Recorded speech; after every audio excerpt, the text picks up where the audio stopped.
আসসালামু আলাইকুম প্রিয় দর্শক, সবাইকে আমার আজকের ভিডিওটি দেখার আমন্ত্রণ জানাচ্ছি।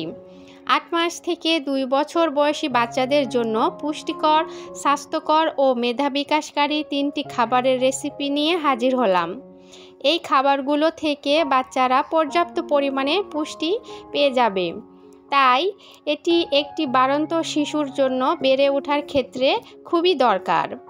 ভিডিওটি শুরু করার আগে প্লিজ একটি লাইক দিয়েন, আর আমার চ্যানেলের এমন বাচ্চাদের পুষ্টিকর ও স্বাস্থ্যকর খাবারের রেসিপি পেতে চ্যানেলটিকে সাবস্ক্রাইব করে সাথেই থাকবেন। আর যারা অলরেডি এই কাজটি করেছেন তাদেরকে অসংখ্য ধন্যবাদ। তো সরাসরি চলে যাচ্ছি মূল আয়োজনে। এই রেসিপিটি তৈরি করার জন্য আমার লাগছে 2টি কাঠবাদাম, 2টি কাজু বাদাম আর 2টি খেজুর। এগুলো প্রত্যেকটি উপকরণকে আমি খুব ভালো করে পানি দিয়ে ধুয়ে নিয়েছি এবং তারপর আবারও কিছু পরিমাণ পানি দিয়ে এই উপকরণগুলোকে আমি ভিজিয়ে রাখবো। ভিজিয়ে রাখার ফলে কাঠবাদামের খোসাটা ছোলাতে আমার সহজ হবে আর খেজুরটাও অনেকটা নরম হয়ে আসবে। তারপর নিচ্ছি চিড়া। এখানে আমি বাচ্চার চাহিদা অনুযায়ী চিড়া নিয়েছি। তারপর চিড়াটাকে কয়েকবার পানি চেঞ্জ করে আমি ধুয়ে নিচ্ছি খুব ভালো করে। ধুয়ে নেওয়া হয়ে গেলে এই চিড়াটাকে আমি কিছুক্ষণের জন্য রেখে দিব। ওইদিকে আমার বাদাম আর খেজুরগুলো বেশ নরম হয়ে গেছে। এখন আমি কাঠবাদামের চোকলাটা ছুলিয়ে নিচ্ছি। তারপরে একটি ব্লেন্ডার জারে দিয়ে প্রতিটা উপকরণ খুব ভালো করে ব্লেন্ড করে নিচ্ছি। এই তো আমার ব্লেন্ড করে নেওয়া হয়ে গেছে। এইভাবে একটা তরল পেস্ট তৈরি হবে। অন্যদিকে চিড়াটাকে ভিজিয়ে রাখার ফলে বেশ নরম হয়ে গিয়েছে। এখন হাত দিয়ে আমি ম্যাশ করে নিচ্ছি। তারপর সরাসরি চলে এলাম চুলায় একটি প্যান দিয়ে ম্যাশ করে রাখা চিড়াগুলো আমি দিয়ে দিচ্ছি। তারপর ব্লেন্ড করে রাখা উপকরণগুলো আমি চিড়ার মধ্যে দিয়ে প্রতিটা উপকরণ খুব ভালো করে মিশিয়ে নিচ্ছি।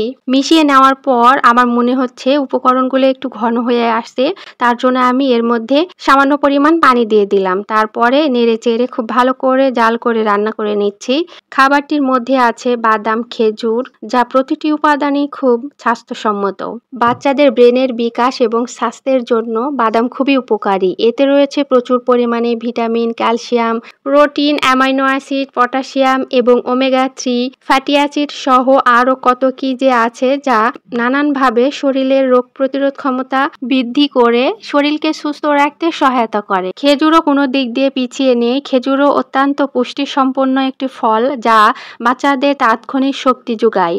প্রিয় দর্শক, যেহেতু এই খাবারটি 6 মাস বেবিদের জন্য তৈরি করেছি, তার জন্য আমি এখানে লবণ ব্যবহার করিনি, কারণ ডাক্তাররা বলেন 6 মাস বেবিদেরকে লবণ দিয়ে খাবার খাওয়ানো যাবে না। তো তারপরে আমি খাবারটিকে আরও হেলদি এবং পুষ্টিকর করার জন্য এখানে আমি ফর্মুলা মিল্ক দিয়ে দিলাম।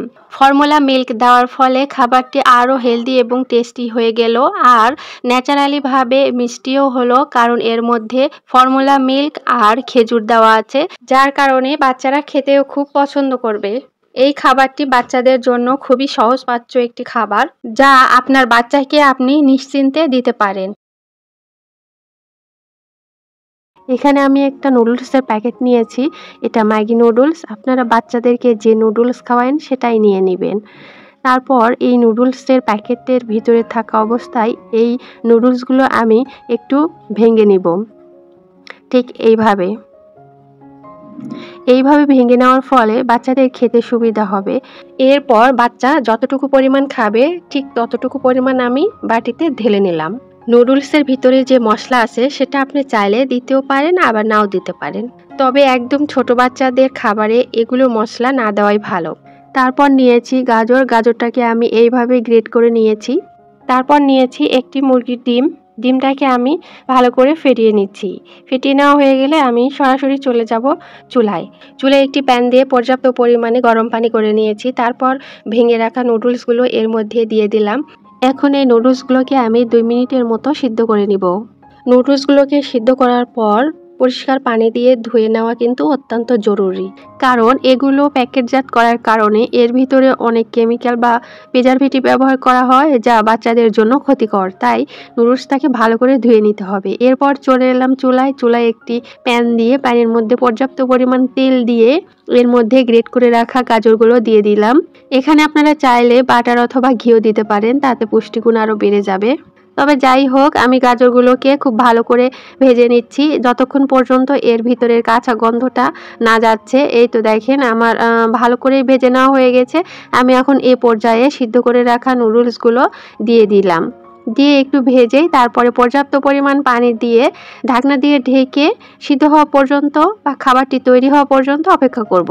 অনেক সময় বাচ্চারা এক ধরনের খাবার খেতে খেতে খাবারের প্রতি একটা অনীহা চলে আসে। সুজি, খিচুড়ি আপনি যদি 3 বেলায় এইসব খাবার দিতে থাকেন তাহলে বাচ্চারা কিন্তু খেতে চাইবে না। তাই তাদের খাবারে আনতে হবে ভিন্নতা। তো যাই হোক, আমি এখন এ পর্যায়ে ফেটিয়ে রাখা ডিমটা আস্তে আস্তে করে নুডলসের সাথে মিশিয়ে নিচ্ছি আর অনবরত নেড়ে চেড়ে খাবারটি তৈরি করে নিচ্ছি। যেই সব বাচ্চারা একদমই ছোট, চিবিয়ে খেতে পারে না, তাদের জন্য হালকা একটু ম্যাশ করে নেবেন যেন বাচ্চা সহজেই খেতে পারে। আর যেই সব বাচ্চারা চিবিয়ে খেতে পারে তাদের জন্য ম্যাশ করার কোনো দরকার নেই, তারা তো এইভাবেই খেতে পারবে। আপনি চাইলে এইভাবে স্যুপ স্টাইল করেও নামিয়ে নিতে পারেন, কারণ আমি দেখেছি অনেক বাচ্চারাই আছে যারা এইভাবে স্যুপ স্টাইলে নুডলস খেতে খুবই পছন্দ করে। তো যাই হোক, আমি এখন এ পর্যায়ে নুডলসের মশলাটা দিয়ে নুডলসের সাথে খুব ভালো করে মিশিয়ে নেড়ে চেড়ে একটু পরে নামিয়ে নেব। তৈরি হয়ে গেল পুষ্টিকর ও হেলদি নুডলসের রেসিপি, যা বাচ্চারা খেলে বাচ্চাদের পর্যাপ্ত পরিমাণের পুষ্টির চাহিদা পূরণ হবে এবং বাচ্চারা মজা করে খাবে। আর এই একটি খাবার থেকে বাচ্চারা পেয়ে যাচ্ছে ভিটামিন, মিনারেলস, কার্বোহাইড্রেট, ফ্যাট সব কিছুই একসাথে পেয়ে যাচ্ছে, তাই খাবারটি অনেক পুষ্টিসম্মত। এখানে আমি সাগুদানাগুলোকে 30 মিনিটের মতো পানি দিয়ে ভিজিয়ে রেখেছিলাম। ভিজিয়ে রাখার ফলে সাগুদানাগুলো ফুলে একদম ডাবল হয়ে গেছে আর এর ফলে খুব তাড়াতাড়ি সিদ্ধ হয়ে যাবে। তারপর এর মধ্যে গরুর দুধ দিয়ে দিচ্ছি। যেসব বাচ্চার বয়স 1 বছরের নিচে তাদের ক্ষেত্রে এখানে গরুর দুধ দিবেন না, খাবার বিশুদ্ধ পানি দিয়ে খাবারটি রান্না করে নেবেন। এই খাবারটি তৈরি করতে আমার আরও লাগছে একটি কলা। কলাটা যেহেতু বড় তাই আমি এই কলাটার অর্ধেক পরিমাণ নিয়ে নিচ্ছি। কলাটাকে ছুলিয়ে একটি কাঁটা চামচের সাহায্যে কলাটাকে খুব ভালো করে ম্যাশ করে নিচ্ছি। ফলের মধ্যে কলা খুবই সহজলভ্য একটি ফল, যা বাচ্চারা সহজে হজম করতে পারে এবং গিলতে পারে। কলা খাওয়ানোর ফলে বাচ্চাদের হজম শক্তি বৃদ্ধি পায়, ফলে বাচ্চারা খাবার ঘন ঘনই খেতে চায়। এই ক্ষেত্রে যখন আপনি বাচ্চাকে খাবার ঘন ঘন দিবেন তখন কিন্তু বাচ্চা মোটা হবে এবং তাদের দ্রুত ওজন গেইন করবে। সাগুদানাগুলো আমার রান্না হয়ে গেছে। এই সাগুদানাগুলোকে আরও ক্যালোরিবহুল করার জন্য এর মধ্যে দিয়ে দিচ্ছি বাদামের গুঁড়া আর ম্যাশ করা কলা। এর ফলে খাবারটি আরও টেস্টি এবং ক্যালোরিবহুল হয়ে যাবে। প্রতিটা উপকরণ খুব ভালোভাবে নেড়েচেড়ে মিশিয়ে নিচ্ছি এবং এরপরে নামিয়ে নিব, তাহলে খাবারটি আমার রেডি হয়ে যাবে খাওয়ানোর জন্য। এর মধ্যে দেওয়া আছে বাদাম। বাদামে রয়েছে প্রচুর পরিমাণে প্রোটিন, ক্যালসিয়াম, যা বাচ্চাদের দ্রুত ওজন বৃদ্ধি করে, এবং গুড ফ্যাট, যা বাচ্চাদের মেধার বিকাশ করে। সাগুদানাতে রয়েছে উচ্চমাত্রায় কার্বোহাইড্রেট। কার্বোহাইড্রেট খাবারগুলোকে যখন কয়েকটি খাবারের সমন্বয়ে তৈরি করা হবে তখন কিন্তু সেই খাবারটি আরও বেশি ক্যালোরিবহুল হয়ে যাবে। এখনকার দিনে সব বাচ্চাদের একই সমস্যা যে বাচ্চা খাবার খেতে চায় না। যেহেতু বাচ্চা খাবার খেতে চায় না তাই বাচ্চাকে অল্প খাবারে বেশি পুষ্টি দিতে হবে, যেন বাচ্চা একটি খাবার থেকে অনেকগুলো খাবারের পুষ্টির চাহিদা পূরণ হয়ে যায়। এই খাবারটি ঠিক তেমনই একটি ক্যালোরিবহুল খাবার, যা বাচ্চারা একটি খাবার থেকে অনেকগুলো খাবারের পুষ্টির চাহিদা পেয়ে যাচ্ছে।